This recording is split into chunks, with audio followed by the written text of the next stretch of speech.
Bismillahirrahmanirrahim. Qulillahumma malikal mulk tu'til mulka man tasha' wa tanzi'ul mulka mimman tasha' wa tu'izzu man tasha' wa tudhillu man tasha' biyadikal khair innaka 'ala kulli syai'in qadir. Tulijul laila fin nahar wa tulijul nahara fil lail wa tarzuqu man tasha'u bighairi hisab. Uhayyikum bi tahiyatil Islam. Assalamualaikum warahmatullahi wabarakatuh. Waalaikumsalam warahmatullahi wabarakatuh. Alhamdulillah wa syukru lillah wa la hawla wa la quwwata illa billah. Subhanaka la ilma lana illa ma 'allamtana innaka antal alimul hakim. Rabbi zidna ilma wa rizqna fahma. Allahumma salli ala Muhammad wa ala ali Muhammad. Wassalatu wassalamu alayka ya Rasulullah.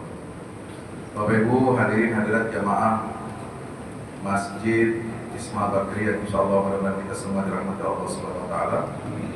Bersyukur kehadirat Allah Jalla Jalaluhu Subhanahu wa taala, tidak terasa kita sudah berada di bulan Sya'ban. Mudah-mudahan semakin dekat kita pada bulan suci Ramadan. Mudah-mudahan Allah Subhanahu wa taala senantiasa berikan kita kesehatan, taufik hidayah, dan mudah-mudahan kita dapat mempersiapkan diri kita untuk mendapatkan keberkahan-keberkahan yang melimpah dari Allah Ta'ala di bulan suci Ramadan. Amin ya rabbal alamin. Melanjutkan kajian kita pada bulan ini, yaitu tentang fikih kepemimpinan dalam Islam atau sirah khulafa, tarikhul khulafa. Di bulan Januari yang lalu kemarin kita tidak sempat karena hari Rabu pertama itu pas libur tahun baru Masehi ya, tanggal 1 Januari itu hari Rabu. Kemudian untuk menggantinya biasa Rabu kelima juga libur. Di negara ini banyak liburnya juga ya, lumayan. Masya Allah, alhamdulillah ya. Tentang kepemimpinan para khulafaur rasyidin dan pemimpin-pemimpin setelahnya, banyak sekali para ulama menulis berbagai macam kitab ya, tentang mengupas sejarahnya, mengupas biografi, tapi bukan hanya biografi tetapi juga biografi politik. Kalau Rasulullah SAW itu jelas ya, kepemimpinannya adalah kepemimpinan berdasarkan wahyu ya.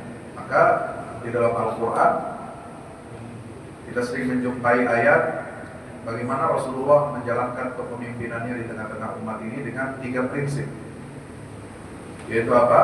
Sebagaimana doa Nabi Ibrahim alaihissalam untuk kelahiran sosok Nabi akhir zaman yang akan muncul, dan juga di dalam itu di surat Al-Baqarah 129, juga di surat Al-Jumu'ah ayat 2 yang menyebutkan tentang apa tugas dan fungsi pokok baginda Rasulullah SAW. Itu selalu disebutkan 3. Yang pertama adalah yatlu alaikum ayatina atau ayati, membaca ayat-ayat Allah, mengajarkan ayat-ayat Allah ini kepada umat manusia. Jadi kepemimpinan yang berdasarkan tilawah, membacakan ayat-ayat Allah ini penting ya. Apa yang dibaca oleh pemimpin itu akan berpengaruh kepada style kepemimpinan dan bagaimana dampaknya kepada rakyat yang dipimpin ya. Maka kita mengajak, mengimbau pemimpin-pemimpin kita, mulai dari pemimpin rumah tangga ya, keluarga, itu bacaannya itu harus apa? Kuat. Apa bacaan yang terbaik? Ya, Al-Quran. Al-Quran ini harus menjadi dasar, fondasi bagi literasi setiap pemimpin. Karena Quran itu artinya bacaan yang mulia, bacaan yang super lengkap. Dari qira'atan wa Qur'anan. Ya. Tidak ada bahan buku bacaan yang lebih lengkap ya, berisikan informasi awal mula penciptaan alam semesta dan manusia ini sampai diceritakan apa dikisahkan tentang bagaimana seharusnya manusia ini memakmurkan bumi, apa bekal-bekal yang harus disiapkan, bagaimana langkah-langkah dan metode untuk memakmurkan bumi ini, sampai kita ke alam akhirat. Itu semua lengkap, ada panduannya di dalam Al-Quranul Karim. Maka setiap pemimpin, basis literasinya itu harusnya adalah Al-Quran. Boleh baca buku yang lain, buku tentang leadership, manajemen kan banyak, ya, yang diproduksi ditulis oleh Barat dan Timur, ya silakan, itu sekedar tambahan aja. Tapi yang menjadi dasarnya adalah Al-Quran. Ini kalau kita bicara tentang kepemimpinan Islam, ya. Memimpin negara Muslim agar menjadi apa? Baldatun thayyibatun wa rabbun ghafur. Agar peradaban Islam ini menjadi rahmatan lil alamin, agar kita dihormati dan disegani oleh bangsa-bangsa lain di dunia. Yang kata Nabi SAW, ini menarik. Jadi Nabi sudah menyatakan, ya, bahwa di akhir zaman itu kekuasaan umatku itu akan menaungi seluruh permukaan bumi. Ya. Dalam satu hadis yang diriwayatkan oleh sahabat Nabi SAW, Rasul bersabda, ya, Innallaha zawaliyal arda fara'aitu masyariqaha wa magharibaha. Allah Subhanahu wa taala pernah melipat, ya, bumi ini seolah-olah dibawa di hadapan Rasulullah SAW, ya, diperlihatkan seluruh permukaan bumi itu di depan matanya Nabi SAW. Ya. Fara'aitu masyariqa wa magharibaha, sampai aku melihat di mana titik barat dan titik timur bumi ini semuanya. Wa inna mulka ummati sayablughu ma zuwiyali minha. Dan kekuasaan kepemimpinan umatku nanti di akhir zaman itu akan mencakup dan menaungi semua lipatan permukaan bumi. Jadi Nabi tidak mengatakan jumlah umat Islam ini banyak, kan? Tapi kekuasaan, pengaruh peradaban Islam, ya, ajaran Al-Quran itu nanti di akhir zaman ini akan, ya, mendunia, akan mengglobal. Sebagaimana globalisasi Islam yang telah terjadi di zaman Nabi kita Muhammad SAW dengan peristiwa Isra dan Mi'raj. Yang kedua di masa Khalifah Umar bin Khattab ketika berhasil menggulung kekuatan Persia dan Romawi. Dan terakhir yang ketiga itu kekuatan Islam ini secara global, kekuasaannya itu akan terjadi di akhir zaman. Nah, ini berbasis perbedaan. Yang kedua dalam Al-Quran itu apa? Ada disebutkan wa yuzakkihim, menyucikan hati, menyucikan jiwa umat manusia. Nah, ini. Jadi kepemimpinan itu harus apa? Berorientasi penyucian jiwa. Dibaca ayat-ayat Allah, bagaimana rambu-rambu membangun, ya, dunia ini agar mendapatkan kebaikan, keberkahan bagi umat manusia, tidak malah merusak, tidak malah mendatangkan bencana. Kan banyak pembangunan sekarang, orientasi pembangunan kita yang keliru, yang salah, ya, di seluruh penjuru dunia ini, itu malah bukan mendatangkan kebaikan, mendatangkan rahmat dan berkah, tapi justru mendatangkan laknat dan azab atau musibah dari Allah Subhanahu wa taala. Kenapa? Kita sudah melanggar undang-undang Allah yang ada di alam semesta, melakukan al-fasad dan ifsad fil ard. Padahal Allah sudah melarang, wala tufsidu fil ardi ba'da islahiha. Jangan kamu merusak, berbuat kerusakan di muka bumi setelah diperbaiki bumi itu oleh Allah Subhanahu wa taala. Diperbaiki dengan apa? Ya, dulu Allah perbaiki bumi ini dengan apa? Dengan diturunkan risalah, wahyu. Para nabi dan rasul memimpin umatnya, ya, untuk mengelola bumi ini dengan panduan wahyu dari Allah Subhanahu wa taala. Setelah itu dirusak oleh manusia-manusia yang tidak beradab. Ya, adab itu kan dari bahasa Islam, ya, bahasa Al-Quran. Ya, Maka lawan dari beradab itu biadab. Bi itu tidak beradab, itu namanya biadab. Jadi kalau sila kedua kita itu kan apa? Kemanusiaan yang adil dan beradab. Orang kalau tidak adil, manusia tidak adil dan tidak beradab, maka dia jadi manusia yang biadab. Ya. Manusia yang biadab ini nilai-nilainya bukan bersumber dari Allah. Kenapa? Karena dia tidak melakukan apa? Penyucian jiwa.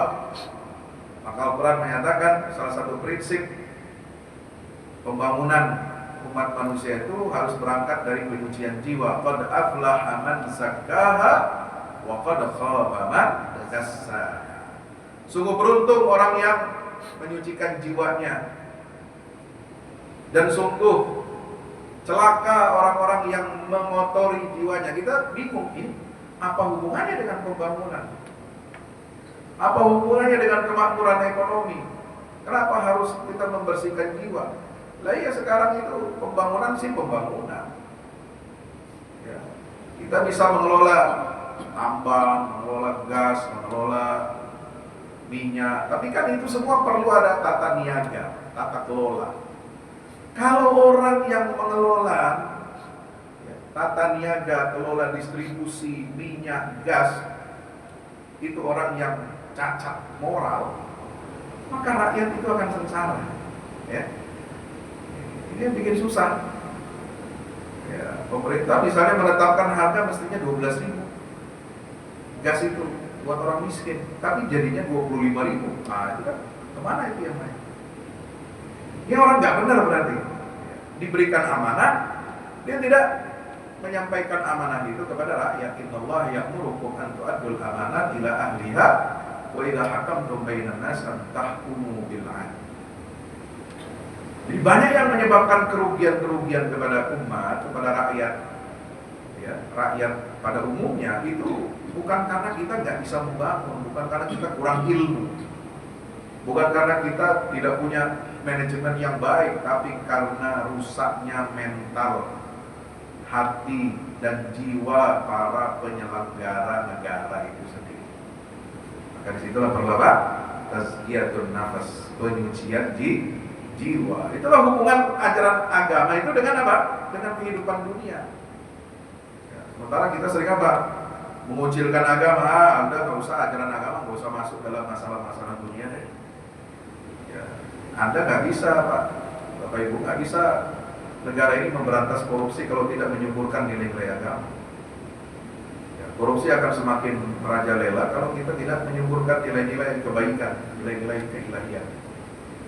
Rasa takut kepada Allah Subhanahu wa taala, takut kepada azabnya, takut kepada siksanya, takut kepada murkanya.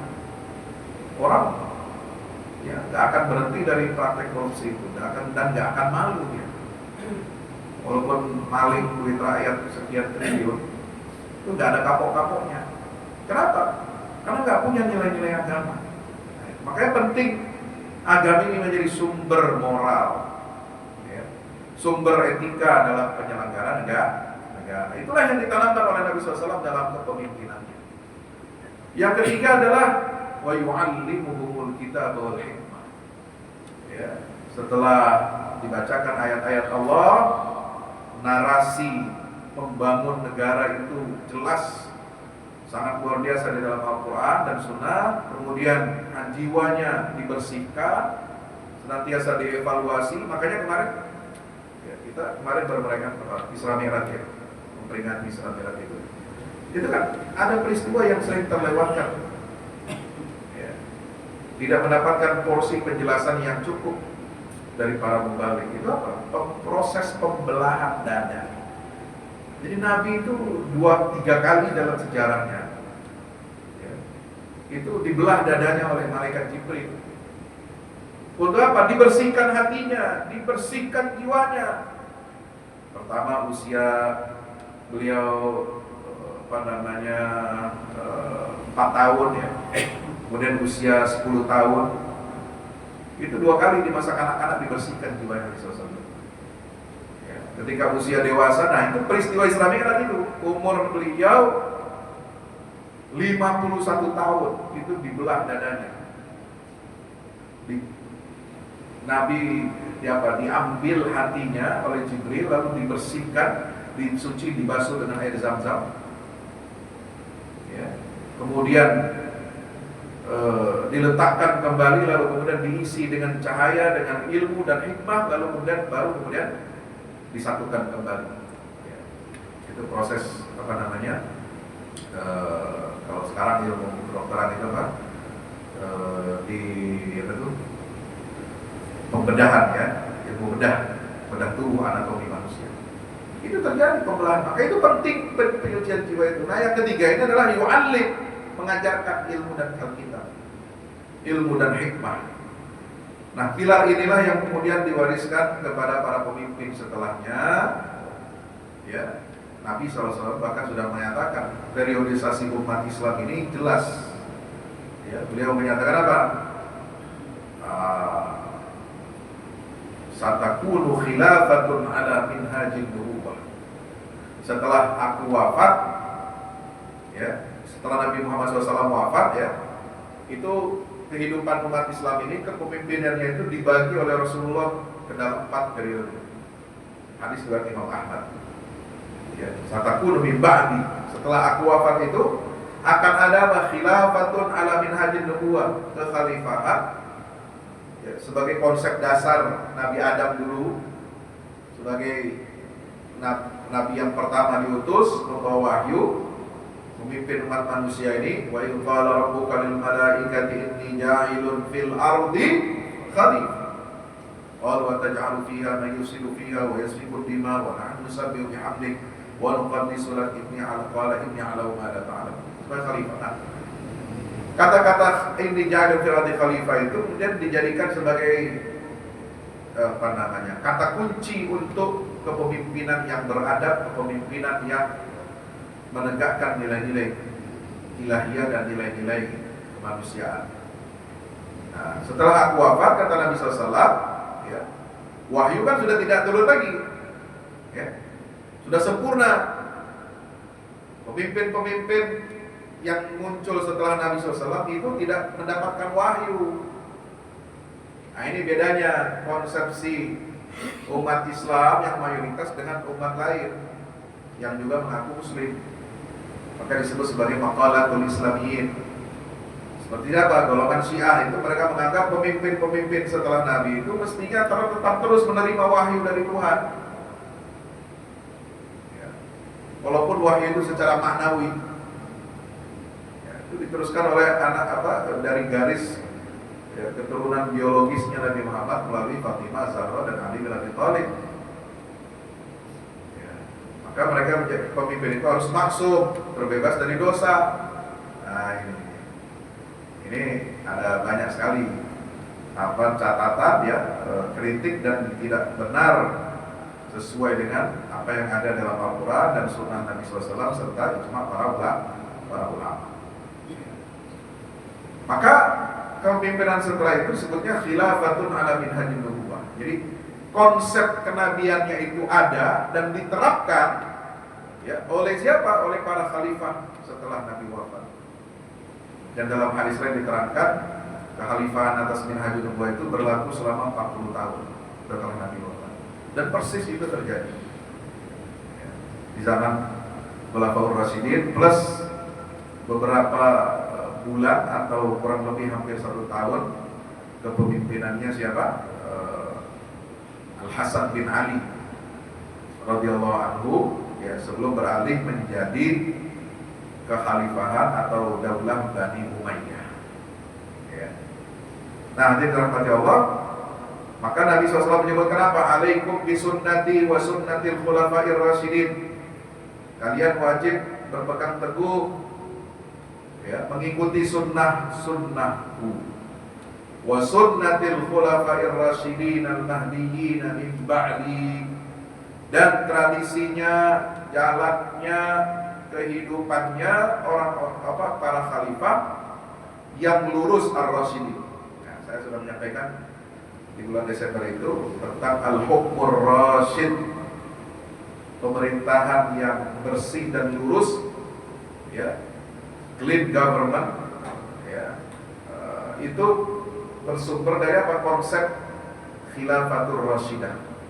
Ar-rasyidah itu ya, pemerintahan yang efektif, yang lurus, dia menjalankan aturan-aturan berdasarkan wahyu dan kebijaksanaan, sehingga apa? Melahirkan kemakmuran, ya, keadilan ekonomi, keadilan sosial, dan keadilan hukum. Ini pilarnya berdasarkan surat apa? An-Nisa ayat 58.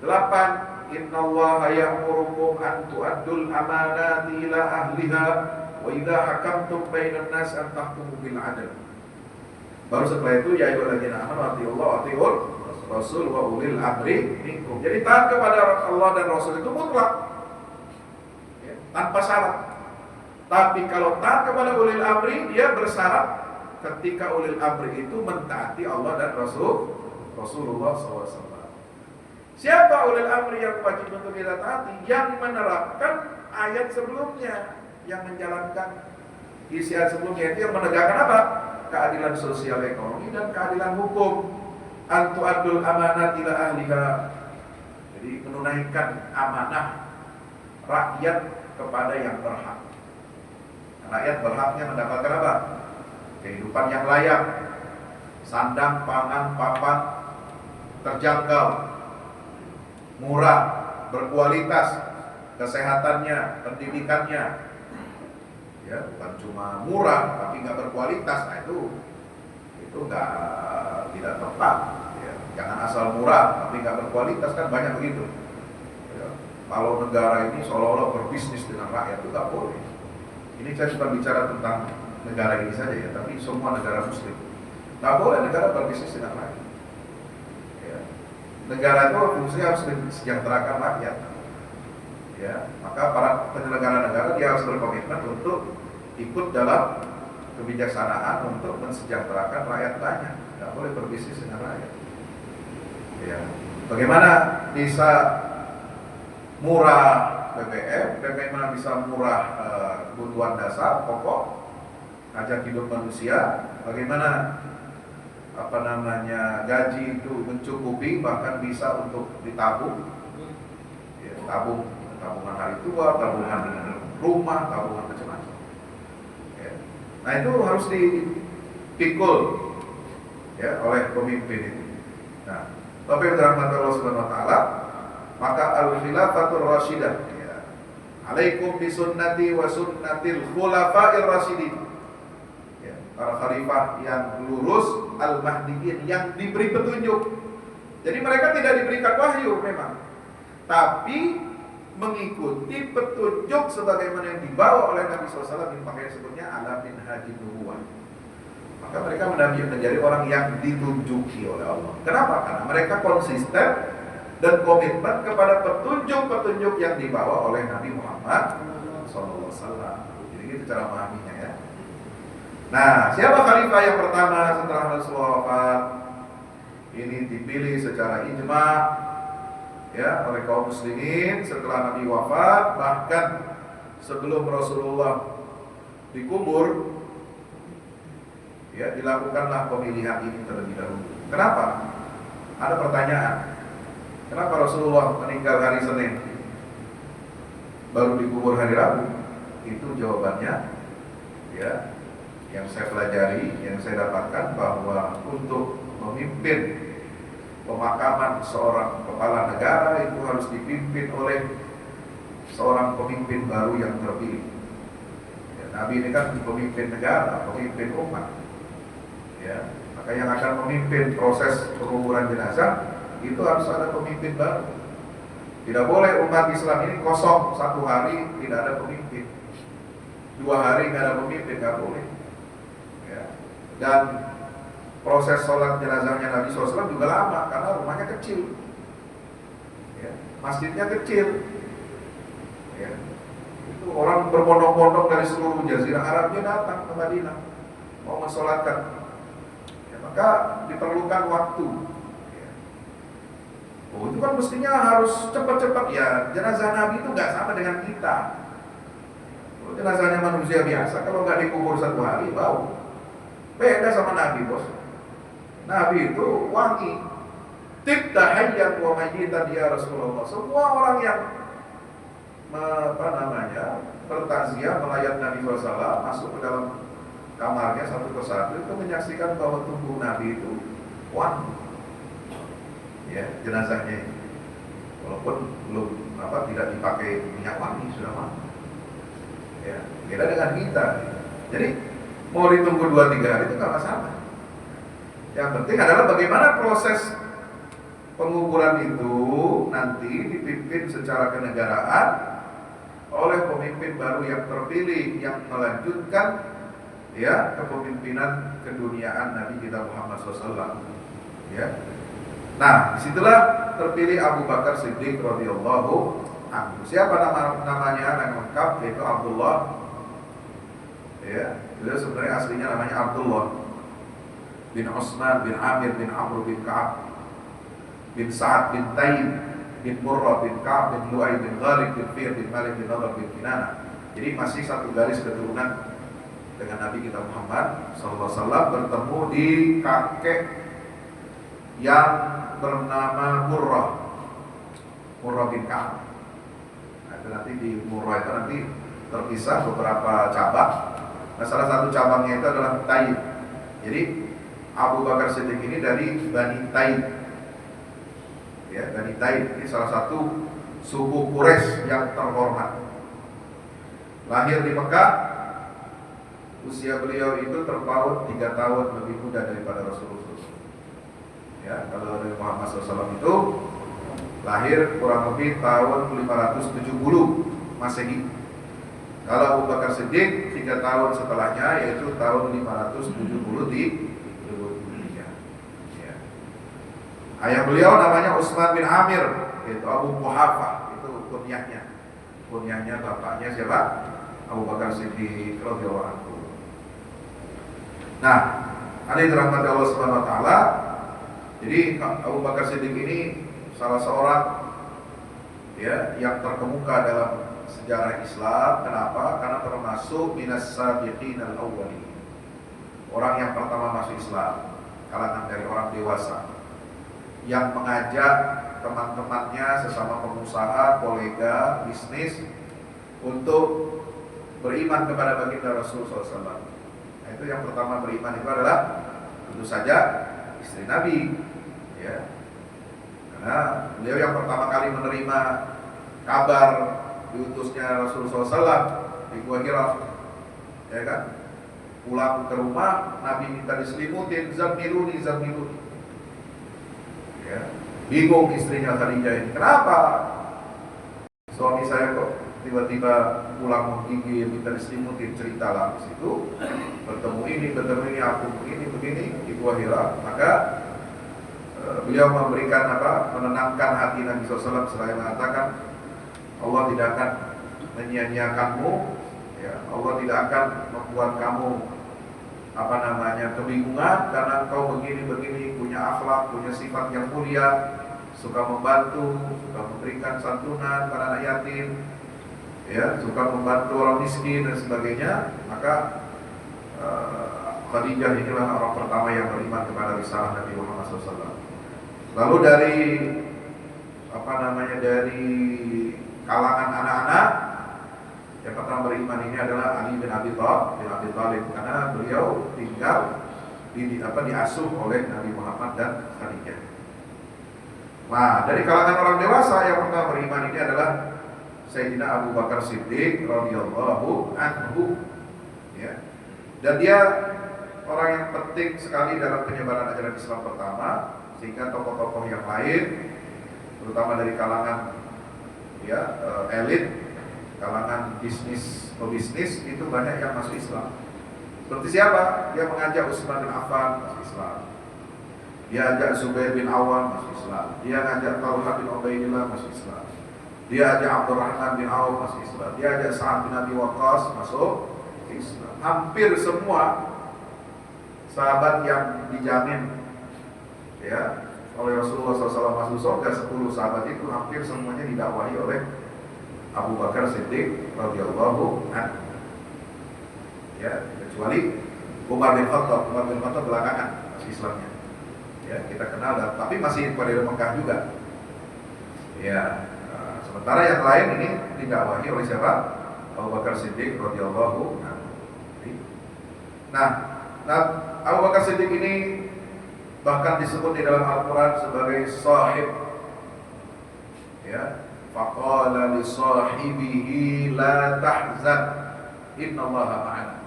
Jadi lakab sahabat untuk menunjuk kepada orang-orang yang beriman kepada Nabi dan menjumpai Rasulullah saat masih hidupnya dan beriman sampai akhir hayatnya, maka itu disebut dengan gelar sahabat. Nah, gelar sahabat pertama itu diberikan oleh Allah kepada siapa? Abu Bakar Siddiq. Ya, ayatnya itu ayat tentang peristiwa hijrah. Faqala li sahibihi la tahzan. Ya, jadi disebutkan situ Nabi Muhammad SAW berkata kepada sahabatnya. Ya, sahabatnya itu cuma satu yang ikut ke gua Thur. Ya. Karena hanya Abu Bakar Siddiq yang dipermaklumkan untuk mempersiapkan dirinya untuk berhijrah sama Rasulullah SAW. Sementara yang lain sudah keluar dari Makkah menuju Madinah. Ya, ada yang sendirian, ada yang berbondong-bondong satu grup, ada yang dibikin banyak, gitu ya. Jadi berangsur-angsur. Abu Bakar ditahan oleh Nabi SAW, jangan keluar dulu. Ya, kamu nanti tunggu keluarnya hijrahnya sama saya. Itu sudah diberikan aba-aba oleh Rasulullah SAW. Ya, jadi kenapa? Karena saking percayanya Nabi SAW kepada Abu Bakar. Ya, orang pertama yang beriman. Jadi Nabi itu selalu menempatkan tugas-tugas berat itu, tugas-tugas pokok dalam berdakwah itu kepada orang-orang yang pertama masuk Islam. Semakin dia dekat kepada Rasulullah, semakin dia imannya itu kuat kepada Rasulullah, maka dia itulah orang yang paling besar mendapatkan amanah. Ya. Dari kalangan pemuda yang menggantikan Nabi ketika hijrah itu di tempat tidur siapa? Ali. Ya, karena masih muda. Ya, itu belum menikah. Dan masih kalangan keluarganya dari kalangan Bani Hashim. Ya. Dia mendapatkan amanah yang berat karena memang dari kecil sudah dididik oleh Nabi SAW. Ya. Kemudian yang diajak serta hijrah menemani Nabi, Abu Bakar, yang lain enggak. Yang lain silakan jalan masing-masing sendiri, sekeluarganya, ada dengan teman-temannya. Ya. Ada yang diam-diam, ada yang terang-terangan, ya kan? Ya. Yang berani terang-terangan itu cuma Umar bin Khattab. Umar bin Khattab itu, ya, kalau ibarat katanya ini apa?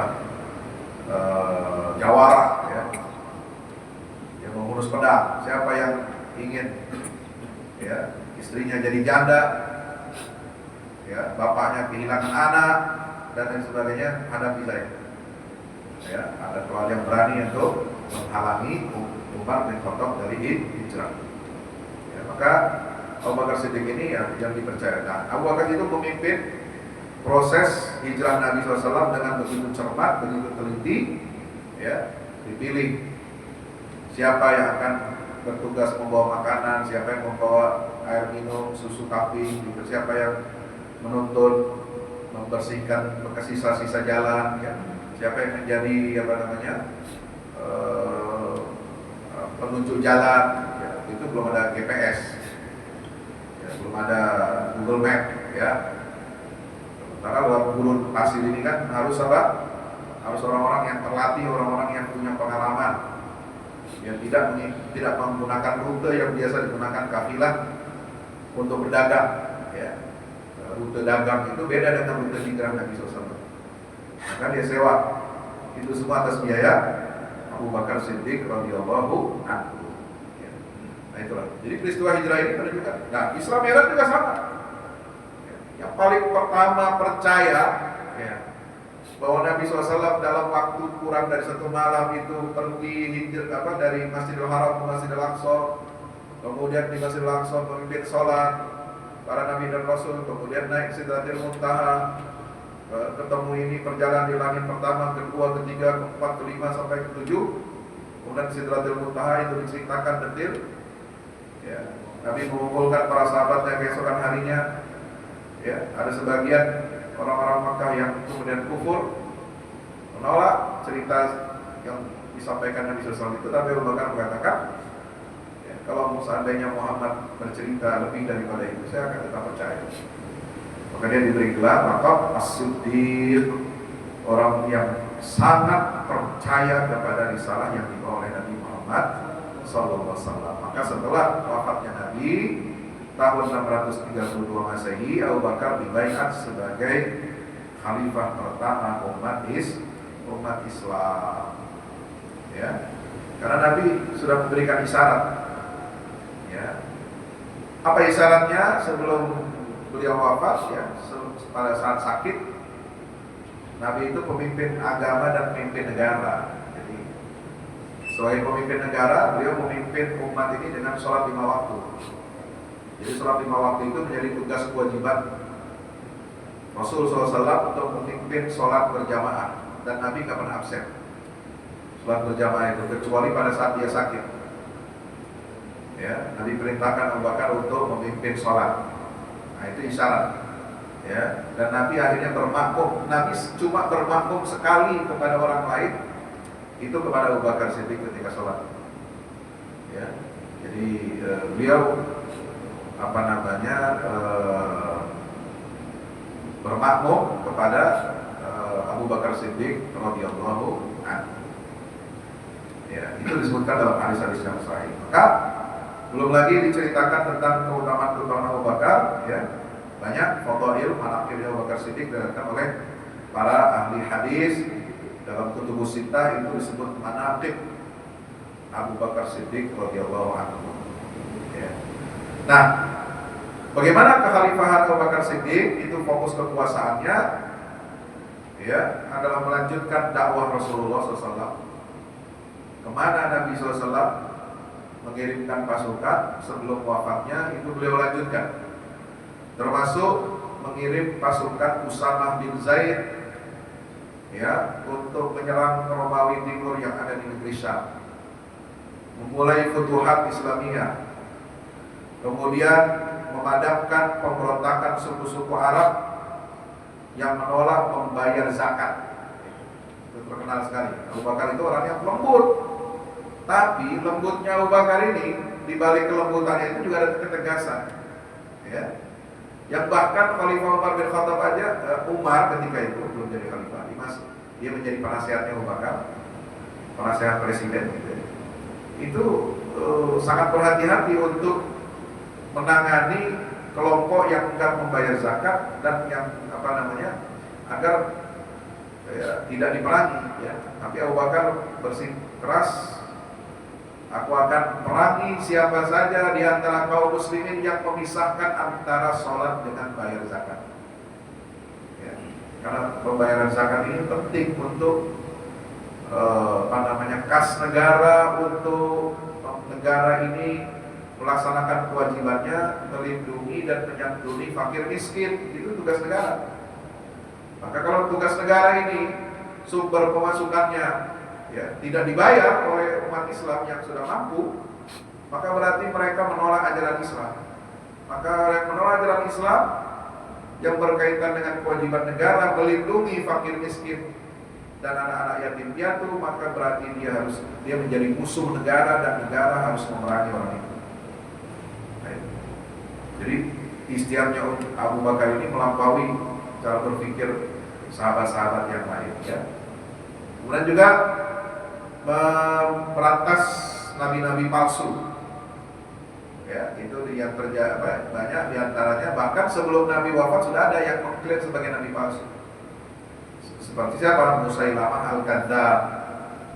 Maka mereka ini kemudian diperangi di masa Khalifah Umar bin Khattab. Kemudian apalagi kebijaksanaan beliau yang pertama mengumpulkan Al-Quran, ya, membuat tim pembukuan Al-Quran di zaman itu atas nasihat, ya, Umar bin Khattab radhiyallahu anhu dan para sahabat-sahabat lainnya. Beliau wafat tanggal 23 Jumadil Akhir tahun 13 Hijriyah. Jadi masa pemerintahan beliau itu cuma 3 tahun, karena Nabi wafat pada tahun 10 Hijriyah, ya.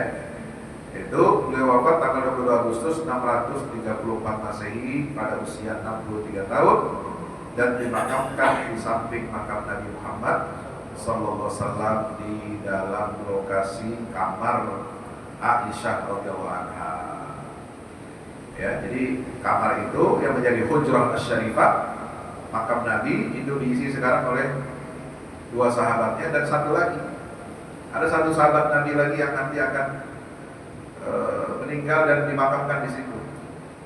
Berdasarkan riwayat dari Sunan Abu Dawud, hadis sahih, itu sahabat Nabi yang terakhir akan meninggal dan mati dikuburkan di samping makam Nabi itu adalah Nabi Isa putra Maryam. Ya, Nabi Isa putra Maryam itu nanti turun di akhir zaman.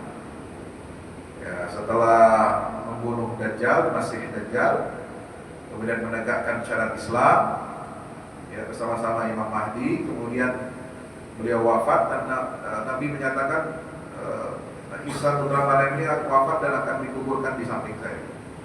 Nah, itu sahabat Nabi yang ketiga, ya, sebagai orang yang akan mengisi tempat kosong yang ada di area makam Rasul Sallallahu Alaihi Wasallam. Dan ini harus diketahui oleh kita bersama. Mudah-mudahan bermanfaat. Aku qouli hadza, astaghfirullah wa atubu ilaih. Wassalamualaikum warahmatullahi wabarakatuh.